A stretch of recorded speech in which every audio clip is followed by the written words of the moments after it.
Orang yang meninggalkan sholat berarti dia telah memutuskan hubungannya dengan Allah.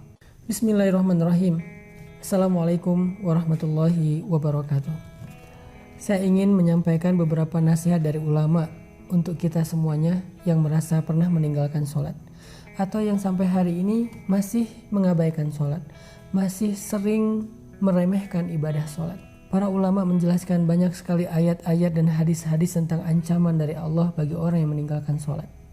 Bahkan kalau kita membaca di dalam rukun Islam, sholat itu termasuk rukun yang kedua setelah syahadat.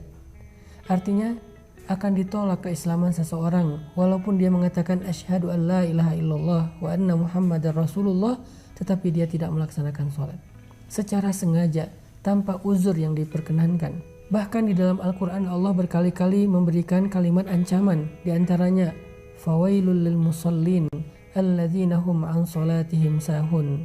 Celaka orang yang sholat, yaitu orang yang lalai dalam sholatnya. Apa maksud lalai dari sholatnya? Dia udah sholat tetapi sholatnya asal-asalan. Orang yang sholatnya tidak khusyuk. Orang yang sholatnya kadang dia lakukan, kadang dia tinggalkan. Orang yang sholatnya buru-buru tidak memenuhi rukun. Orang yang sholatnya yang gak benar wudunya atau bersucinya. Bagaimana dengan orang yang tidak sholat? Makanya Allah Subhanahu wa ta'ala menggolongkan di antara ciri-ciri yang paling jelas terhadap kemunafikan seseorang adalah dia malas dalam ibadah sholat. Bukan tidak sholat, malas dalam ibadah sholat. Allah berfirman di dalam surat An-Nisa, wa idza qamu ilas sholah qamu kusala. Kalau mereka berdiri untuk sholat, mereka berdiri dalam keadaan kusala, bermalas-malasan. Mungkin kita sholat, tetapi apakah sholat kita termasuk bermalas-malasan? Bagaimana dengan tarawih kita? Apakah termasuk bermalas-malasan? Kita mencari tarawih yang paling cepat, yang hanya dalam hitungan 15 menit selesai 20 rakaat atau 11 rakaat? Jangan-jangan kita termasuk orang yang sahun walaupun sholat, lalai walaupun sholat. Jangan-jangan kita termasuk orang yang kusala, orang yang bermalas-malasan walaupun kita lakukan ibadah itu.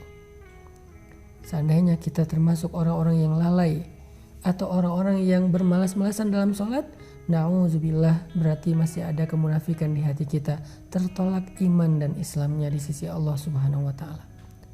Teman-teman yang dirahmati Allah, sholat adalah satu-satunya ikatan antara kita dengan langit. Sholat adalah satu-satunya ikatan antara hamba dengan Allah. Sehingga ketika kita meninggalkan sholat satu kali saja, berarti kita telah memutuskan ikatan kita dengan Allah. Lalu bagaimana kita akan mendapatkan pertolongan Allah ketika kita butuh, sementara kita nggak punya ikatan apa-apa dengan Allah?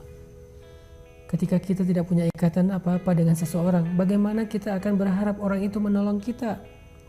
Seorang perempuan yang tidak punya ikatan apa-apa dengan mantan suaminya, bagaimana dia akan meminta nafkah kepada mantan suami itu? Begitu juga kita dengan Allah.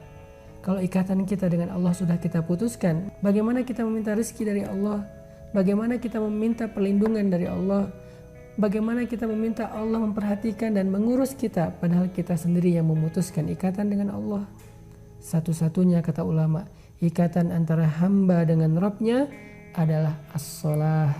Siapa yang meninggalkan sholat secara sengaja tanpa alasan yang dibolehkan oleh agama, berarti dia telah memutuskan urwatul wusqa, ikatan dengan Allah Subhanahu wa ta'ala. Bahkan para ulama sampai berpendapat, seandainya seseorang meninggalkan sholat sampai akhir hayatnya, maka ketika dia meninggal, dia tidak boleh dikuburkan di kuburan kaum muslimin. Dia tidak boleh disolatkan oleh ulamanya kaum muslimin, kecuali hanya oleh keluarganya sendiri.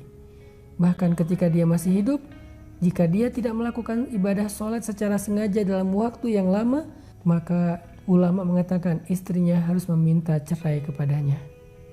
Seandainya dia suami itu harus menceraikan istrinya. Kenapa? Tidak halal bagi seorang perempuan mukminah menikah dengan laki-laki yang meninggalkan sholat. Ini menunjukkan sebagian ulama berpendapat orang yang secara sengaja meninggalkan sholat, maka dia telah murtad dari Islam. Walaupun ini bukan pendapat semua ulama, tetapi ini menunjukkan betapa bahayanya meninggalkan sholat.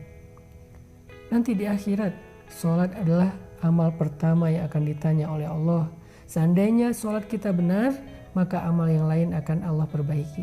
Tetapi seandainya sholat seseorang itu rusak, maka semua amal yang lain akan ikut rusak bersama dengannya. Sholat sesuatu yang gak bisa kita abaikan apapun alasan kita. Kita boleh tidak membayar zakat kalau tidak mampu. Kita boleh gak haji kalau tidak mampu. Kita boleh gak puasa kalau tidak mampu dengan cara diqadha atau bayar fidyah. Tapi kita tidak bisa meninggalkan sholat. Karena jika kita tidak bisa melakukan tepat waktu karena lagi musafir, kita bisa menjamak. Tidak bisa melakukannya di masjid karena ada uzur-uzur tertentu, hujan, badai dan seterusnya, melakukannya di rumah. Tidak bisa melakukan secara berdiri, bisa duduk atau berbaring. Tidak ada alasan meninggalkan sholat, saking pentingnya ibadah ini. Allah gak mau kita memutuskan Allah. Orang yang meninggalkan sholat berarti dia telah memutuskan hubungannya dengan Allah. Apa rasanya diputuskan? Tanpa alasan. Kita udah baik kepada seseorang, kita perhatian kepada orang itu, kita berkorban kepada orang itu, kita memberikan semua hak orang itu. Tapi tiba-tiba dia ngajak kita putus tanpa alasan. Gimana perasaan kita? Begitulah perasaan Allah ketika hambanya memutuskan hubungan dengan Allah dengan cara meninggalkan ibadah sholat. Padahal Allah selalu memberikan kebaikan dalam kehidupannya. Jangan putuskan Allah dengan meninggalkan sholat. Mudah-mudahan ketika kita menjaga sholat, Allah akan menjaga kita.